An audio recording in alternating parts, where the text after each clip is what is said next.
The Tower of London, a monument steeped in history and bloodshed, is infamous for its restless spirits. Of these, the most terrifying and persistent is the ghost of Margaret Pole, the Countess of Salisbury. Executed in 1541 under the orders of Henry VIII, her spirit is said to haunt the cold, stone corridors, seeking retribution for her unjust death. Late one night, as the moonlight cast eerie shadows upon the ancient walls, a new guard named Thomas began his patrol. He had heard the stories, but like many, he dismissed them as mere legends. With each step, the sound of his boots echoed, breaking the oppressive silence that enveloped the tower. As Thomas approached the site of the Countess's execution, a chill settled over him. The air grew thick, and a feeling of unease gnawed at his resolve. Dismissing it as nerves, he pressed on, his lantern casting a feeble glow in the darkness. Suddenly, a faint sobbing reached his ears. Startled, Thomas turned towards the sound. Emerging from the shadows was a spectral figure, draped in a tattered gown of another era. The figure's face was veiled, but the sorrow and anger emanating from it were palpable. "Who goes there?" Thomas called out, his voice wavering. The figure slowly lifted its veil, revealing the anguished face of the Countess of Salisbury. Her eyes, hollow and filled with torment, locked onto Thomas's. "I seek justice," she whispered, her voice carrying the weight of centuries. Frozen with fear, Thomas could only watch as the Countess glided towards him, her ghostly form passing through solid stone as if it were air. The temperature plummeted, and Thomas felt an invisible hand clutching his throat, constricting his breath. As he struggled, visions of the Countess's execution flashed before his eyes. Her desperate attempt to flee, the blood-stained axe, and her final, pained expression. The injustice of her death reverberated through him, and he realized the depth of her torment. With a final, gasping breath, Thomas managed to croak, "What do you want?" The Countess's grip loosened, and she leaned in close, her voice a haunting whisper in his ear. "Find the truth," she said. "Reveal my innocence." And then, as suddenly as she had appeared, the Countess vanished, leaving Thomas gasping for air on the cold, stone floor. The oppressive chill lifted, but the weight of her words lingered.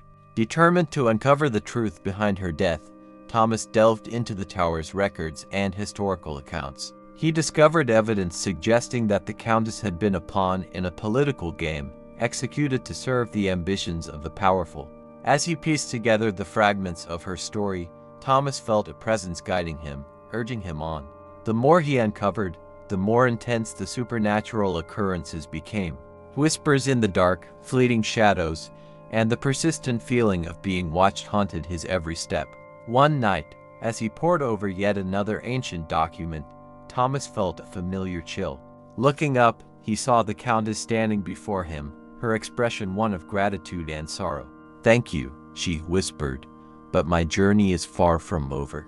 With that, she faded into the shadows once more, leaving Thomas with the certainty that the restless soul of the Countess of Salisbury would not find peace until her story was fully told. Her spirit continued to roam the tower, a silent guardian of her own tragic history, forever seeking the justice denied to her in life.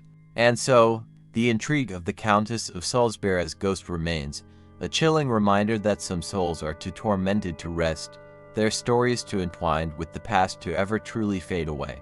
The months that followed Thomas's encounter with the Countess were fraught with unease. Despite his diligent research, he was no closer to unraveling the full truth of her death. Every night, as he walked the tower's corridors, he felt her presence urging him on, guiding him towards something he could not yet see. One stormy evening, Thomas found himself in a forgotten corner of the tower's vast library. A heavy, dust-covered tome caught his eye. Its spine was cracked, and the cover bore an unfamiliar crest. Intrigued, he pulled it from the shelf and opened it, revealing a collection of personal letters and journals from the Tudor era. Among the papers, one letter stood out. It was penned by a lady-in-waiting to Anne Boleyn, detailing the events leading up to the Countess's arrest. The letter hinted at a conspiracy involving Thomas Cromwell, the chief minister to Henry VIII, who sought to eliminate the Countess as a threat to his power. The letter also mentioned a hidden chamber within the tower, where crucial documents were supposedly concealed. Thomas's heart raced. This could be the breakthrough he needed. As he pored over the letter, a sudden gust of wind extinguished his lantern, plunging him into darkness. The room grew cold, and he felt a familiar, spectral presence. "Show me," Thomas whispered into the void. A soft, ethereal glow appeared, illuminating the chamber. The Countess stood before him, her expression resolute. She extended a translucent hand, pointing towards a nearby wall. The bricks seemed to shimmer under her ghostly touch. Gathering his courage, Thomas approached the wall and began to examine it closely. His fingers brushed against the rough surface until he found a loose brick. He pried it free, revealing a hidden cavity. Inside was a small, weathered chest. With trembling hands, Thomas opened the chest. Inside were several parchment scrolls, sealed with the royal insignia. He carefully unfurled one of them, his eyes widening as he read its contents. It was a series of correspondence between Cromwell and other influential figures, discussing the fabricated charges against the Countess of Salisbury. "These are the documents," Thomas murmured, feeling a mix of triumph and dread. "This is the proof." The Countess's ghost watched him intently, her form flickering like a candle in the wind. "Take them," she urged. "Reveal the truth to the world." Thomas knew that exposing these documents would not be easy. The implications were enormous, and powerful people would stop at nothing to keep such secrets buried. Yet, he felt an unshakable sense of duty to the Countess and to the truth. As he prepared to leave the tower with the documents, a figure emerged from the shadows. It was his superior officer, Captain Reynolds, a stern man with a reputation for unwavering loyalty to the crown. "Going somewhere, Thomas?" Reynolds asked, his eyes narrowing as he noticed the chest. Thomas hesitated, then steeled himself. "I found evidence of a great injustice, sir. The Countess of Salisbury was innocent. These documents prove it." Reynolds glanced at the parchments, his expression unreadable. "This is dangerous knowledge," he said quietly. "If you proceed, you may find yourself in grave danger." "I'm willing to take that risk," Thomas replied, his voice firm. Reynolds steadied him for a moment, then nodded. "Very well, but be cautious. There are those who would prefer these secrets remain hidden." With the captain's warning echoing in his ears, Thomas left the tower, the weight of history and justice heavy on his shoulders. He knew the path ahead would be perilous, but the Countess's restless spirit spurred him on. As he stepped into the night, he felt her presence beside him, a silent vow that her story would not end in obscurity. The intrigue of the Countess's ghostly vengeance continued, a dark thread woven into the fabric of history, waiting to be fully unraveled. And somewhere, in the shadows of the tower, her spectral form lingered, watching, waiting for the day when her soul could finally find peace. Thomas's journey to uncover the truth about the Countess of Salisbury's execution was only beginning. Armed with the damning documents, he faced the daunting task of exposing the conspiracy while evading those who sought to silence him.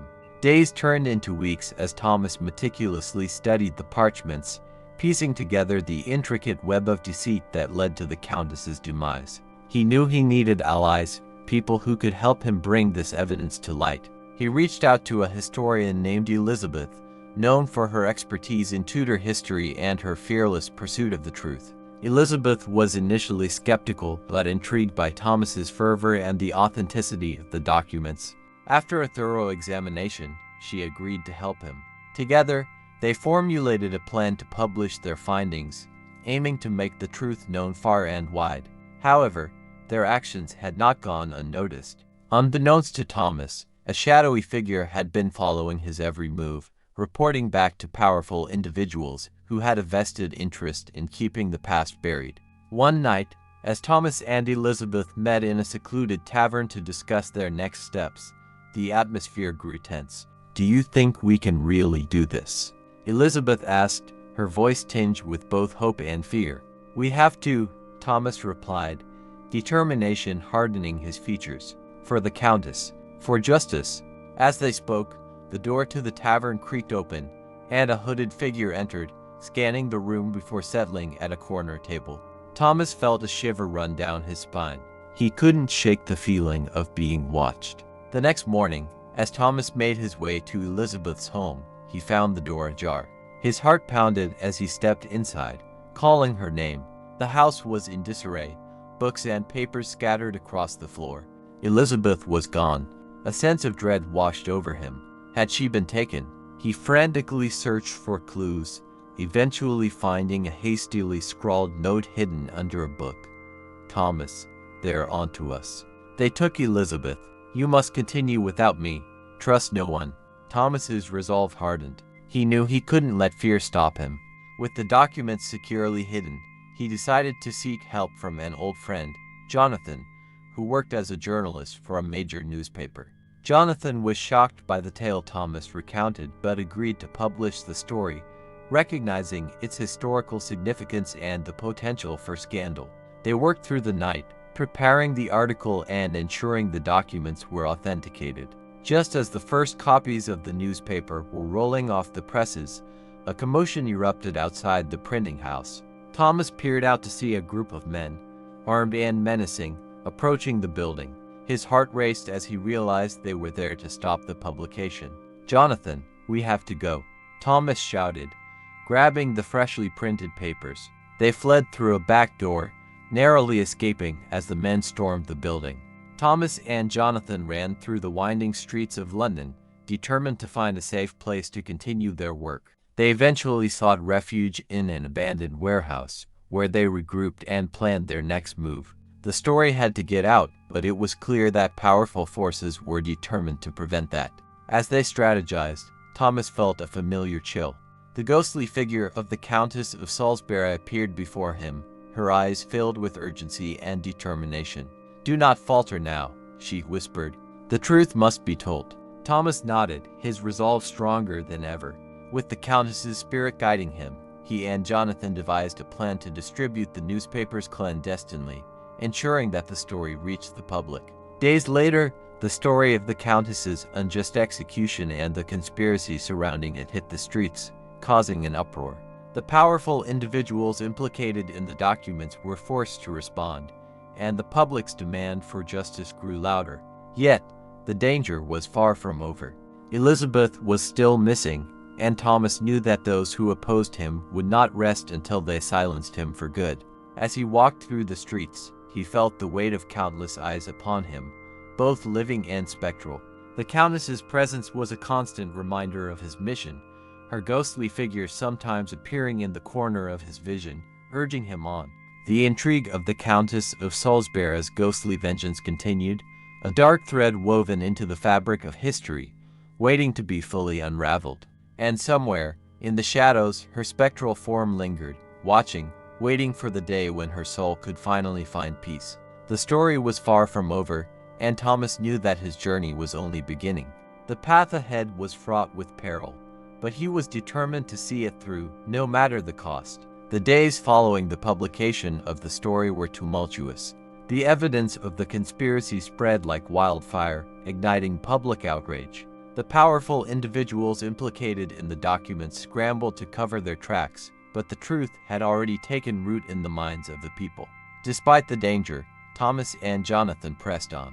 They continued to distribute the newspapers and worked tirelessly to ensure the evidence was not discredited. The public's demand for justice grew louder, and pressure mounted on the authorities to investigate the claims. One fateful evening, as Thomas was returning to his hiding place, he was ambushed by a group of men. They grabbed him, blindfolded him, and dragged him to a dark, secluded location. He was thrown into a cold, damp cell, his heart pounding with fear. Hours later, the cell door creaked open, and a tall, imposing figure entered. It was Lord Pembroke, one of the men implicated in the conspiracy.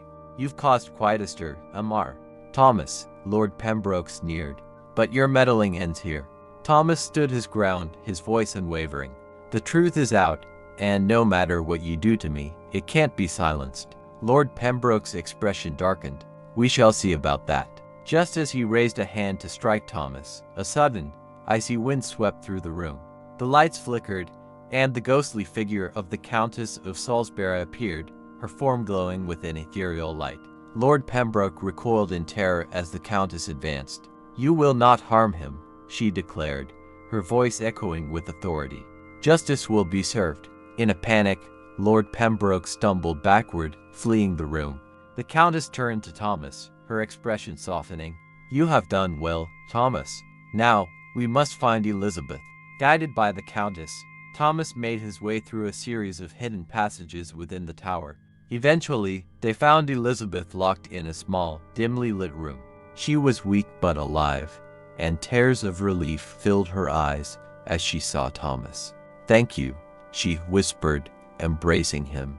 With Elizabeth safely by his side, Thomas knew they had to make one final push to ensure justice was served. They returned to the authorities, armed with new evidence provided by the Countess herself. It included a detailed account of her arrest, trial, and execution, further proving her innocence. The authorities, under immense public pressure, had no choice but to reopen the case. A formal investigation was launched, and the truth about the conspiracy was fully exposed. The individuals involved, including Lord Pembroke, were brought to justice.